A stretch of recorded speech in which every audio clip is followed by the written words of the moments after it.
kelas PMDK 1 kelas 40 orang, kelas reguler 30 orang, 10 orang beasiswa murni daring yang akan kita laksanakan. Dari 10 orang kita 2 kelas 40 orang PMDK. Nanti juga berproses PMDK, wajar kita juga bagi orang-orang yang berprestasi memberikan satu keinginan atau memberikan harapan beasiswa. Tadi Pak Daryono pagi-pagi udah menanyakan, Pak Deden dulu murid saya dapat beasiswa murni utuh siklus pada waktu itu Pak, itu per orang 40 juta, sebanyak 40 orang aktif di PSDB yang terbanyak pada waktu itu dapat beasiswa. Nah, kami dengan Pak Daryono, Pak, orang-orang yang jalur PMDK ini kenapa sih tidak kita kasih seperti itu lagi? Toh anggaran ada di pemerintah. Ya, kita punya jalur misalkan di sana, kenapa tidak diambil lagi tahun sekarang, Pak? Mudah-mudahan beasiswa siklus ini bisa berjalan lagi 40 juta per orang ya, atau nama tahun 2015 50 juta lah per orang, sebanyak 40 orang buat. Tapi ada harapan juga, Ketua Yayasan Pak Deden, saya merek beasiswa kepada angkatan 2017, tapi di semester 3 ya yang buat beli sepatu lah sebesar 5 juta, yang buat beli baju, Pak, nah sampai nanya, boleh nggak Pak dibeliin motor? Mana? Ya, itu mah sudah hak ibu dan anak. Pak, boleh nggak buat nanti tunangan? Mana? Ya, itu mah sudah ke ayah, cuman kan ada ya Pak Deden.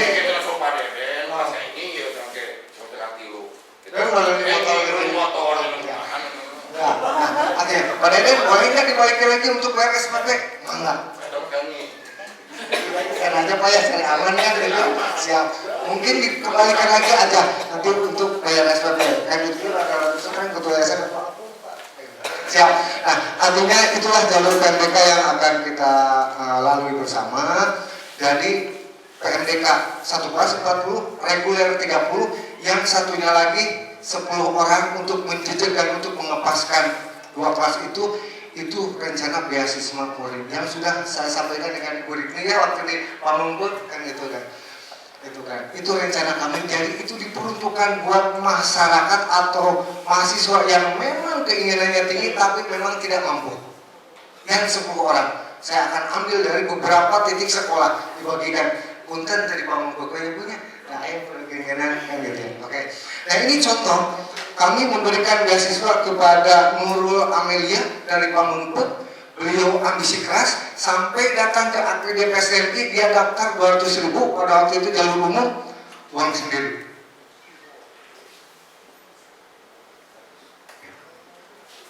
Ada kan Bu ya? Bukan apa.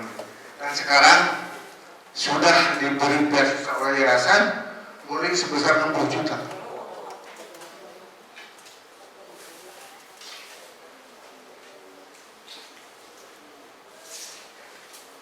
Alhamdulillah beliau sudah bisa kuliah lagi.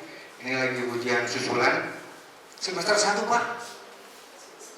Temannya sudah semester 2.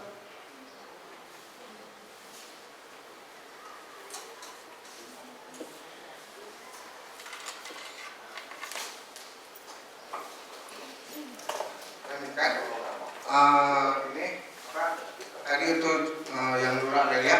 Dulu kami juga pernah memberikan beasiswa seperti itu yang dari Kalimantan. Ibu jangan kaget, kita kedatangan dari Kalimantan, dari Aceh, dari Papua. Kalau mungkin teman-temannya ada, saya akan panggil biar bicara bahasa Papua. Kenapa sih dari Papua, dari Aceh datang ke sini?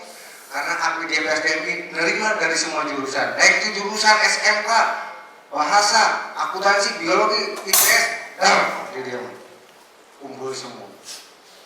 Nah makanya nanti kita ada matrikulasi sebulan, jadi semua jurusan ditampung dulu, dimasukin dulu ilmu-ilmu kebidaanannya. Jadi nanti di pas masuk semester 1 mereka tidak kuat, tidak gelap tentang dunia kebidanan.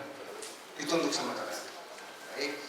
Selebihnya kami sudah berdiri sekitar 17-18 tahun yang lalu. Saya turun dengan Pak Bagus pada waktu itu tahun 98, saya beres kuliah dari Jogja, Pak Bagus beres kuliah dari Amerika, kita teman SMP. Pada waktu itu Pak Mumun dan Sasmita Bupati Garut, pada waktu itu Bupati Ciamis. Ketemulah di Bandung saya waktu jadi dosen ketemu dengan Pak Momon, cik atuh da bapak teh buka sekolah di Garut, punya STH, cik panguruskeun, tapi bapak yang buka sekolah kesehatan anu berkualitas anu murah. Pada waktu itu tahun 97. Akhirnya 98 saya masuk ke Garut dengan Pak Bagus berdua, masuk belok ke sini. Nah, dia macam kan itu sudah balai desa. Ya iya kalau dibandingkan dengan kuliah di Amerika. Nah, sehingga berpikirlah, sudahlah kita, kamu kuliah jauh-jauh, saya juga jauh-jauh, terus anu coba berpikir di dunia pendidikan. Tidak nyangka saya akan bisa bergelut pendidikan. Akhirnya mendirikanlah tahun 99 Setikes. Setelah Setikes saya tergoda dengan dunia bisnis, Pak. Saya pergi ke Jakarta dan ditarik lagi, diuber ditarik oleh Pak Bagus 2015, masuk lagi mengelola Akbid. Jadi saya belum sempat mendirikan Akbid, saya tidak tahu. Yang saya mendirikan adalah Setikes pada waktu itu. Itulah perjalanan hidup. Nah, setelah 17 tahun, barulah saya berpikir dengan teman-teman untuk mendirikan S1 kebidanan. S1 kebidanan di Indonesia hanya baru ada 4. Di Jakarta, Surabaya, di Aceh, satu lagi di Bima. Insya Allah, mohon doa restu, di bulan tahun ini aku JPSMI akan mendirikan S1. Jadi tidak perlu jauh-jauh. Apa yang tadi dengan pada Adono di Jawa Barat S1 hanya ada mungkin nanti di Garut. Apa yang nanti yang akan datang ke Garut di Bogor, Cirebon, di Jawa kemudian pasti ke yang terdekat. Contohlah, Bapak di Bandung malah lari ke Garut. Padahal dia orang Bandung. Karena dari yang terdekat, kualitas mungkin kalau biaya di kita mungkin biaya sekarang pertama kali masuk 16 juta, di Bandung insya Allah sekitar 29 jutaan. Malah gerarian, searching di Google sudah banyak. Itu pertama. Untuk biaya SPP kami jelaskan udah sekilas info aja, 7.500.000 per 6 bulan 1 semester, dibagi 6 bulan 1.380.000, dibagi 30 hari hanya dengan 44.000 per hari ibu bisa nabung. Ibu saya 50.000. Betul? Nah, disinilah pentingnya kebersamaan antara orang tua dan anak. Harus sepakat. Setelah nanti ijab kabul, kami akan melakukan hal yang tadi disampaikan oleh Pak Yediki, tapi juga kita harus sepakat dengan anak dan ibu. Ibu orang tua mungkin tugas mencari anak biaya untuk sekolah, anak kusuk sekolah saya 10 tahun, cik ulah kabudak kubobohan kata tadi kunopi, bener ini adanya.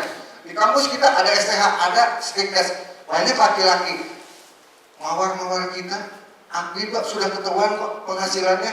Kalaupun tidak bekerja, pasti bekerja di rumah, buka praktek mandiri, keuntungan pendapatan sudah kelihatan per bulan berapa juta, tinggal dikalikan aja, akhiran aja udah sejuta.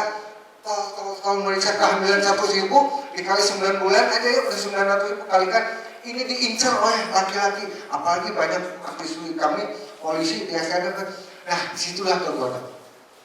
Kalau sudah di dalam perjalanan nikah dan punya anak, yakin 2 semester akan dicutikan oleh kamu.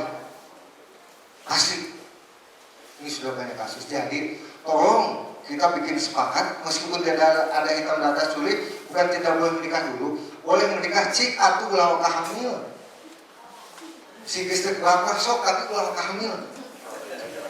Jangan nikah dulu lah, lebih baik jangan nikah dulu. Kita siapkan perencanaan 3 tahun dulu, belum 4 dulu lah. Saya selalu menekan nanti kepada putra putri, kalau saya jadi pembimbingnya, saya selalu menekan. Selalu juga ada permasalahan, jangan ada dosa di antara kita. Orang tua mengirim uang ke Arab, ku anak karena kau gitu ya, karena butuh kasih sayang, dapat kasih sayang dari kamu uang SPP habis, silakan.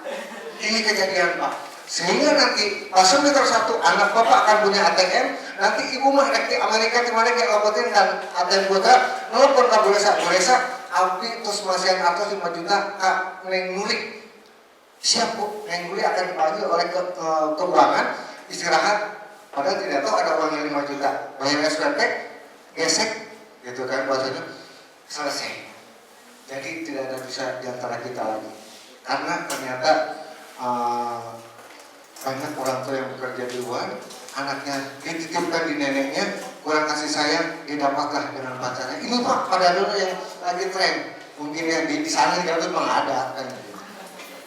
Baik, nah itu gambaran singkat.